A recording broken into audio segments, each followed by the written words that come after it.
Ladies and gentlemen, the very word secrecy is repugnant in a free and open society, and we are, as a people, inherently and historically opposed to secret societies, to secret oaths, and to secret proceedings.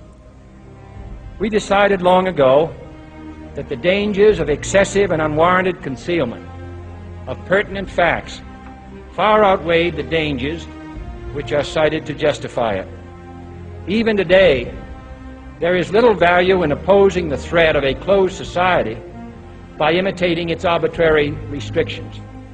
Even today, there is little value in ensuring the survival of our nation if our traditions do not survive with it. And there is very grave danger that an announced need for increased security will be seized upon by those anxious to expand its meaning to the very limits of official censorship and concealment. That I do not intend to permit to the extent that it's in my control.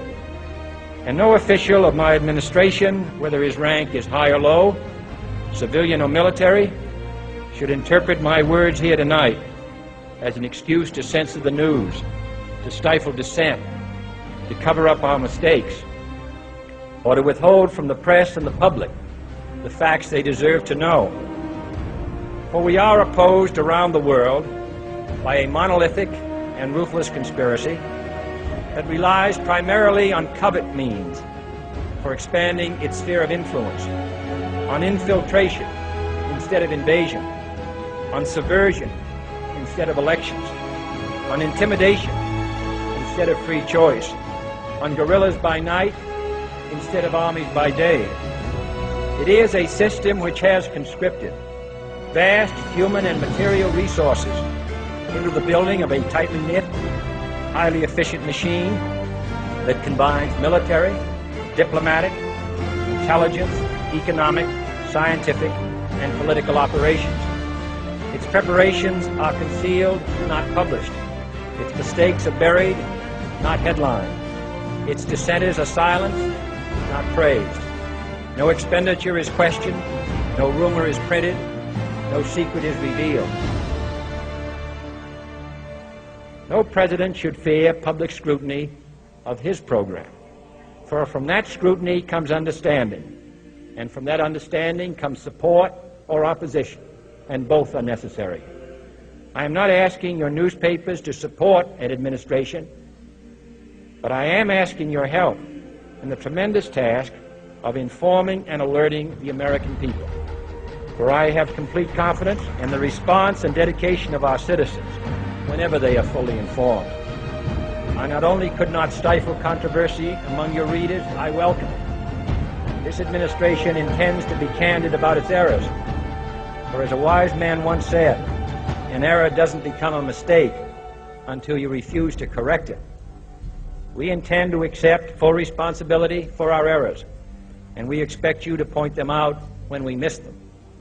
Without debate, without criticism, no administration and no country can succeed, and no republic can survive. That is why the Athenian lawmaker Solon decreed it a crime for any citizen to shrink from controversy. And that is why our press was protected by the First Amendment, the only business in America specifically protected by the Constitution, not primarily to amuse and entertain, not to emphasize the trivial and the sentimental, not to simply give the public what it wants, but to inform, to arouse, to reflect, to state our dangers and our opportunities, to indicate our crises and our choices, to lead, mold, educate, and sometimes even anger public opinion.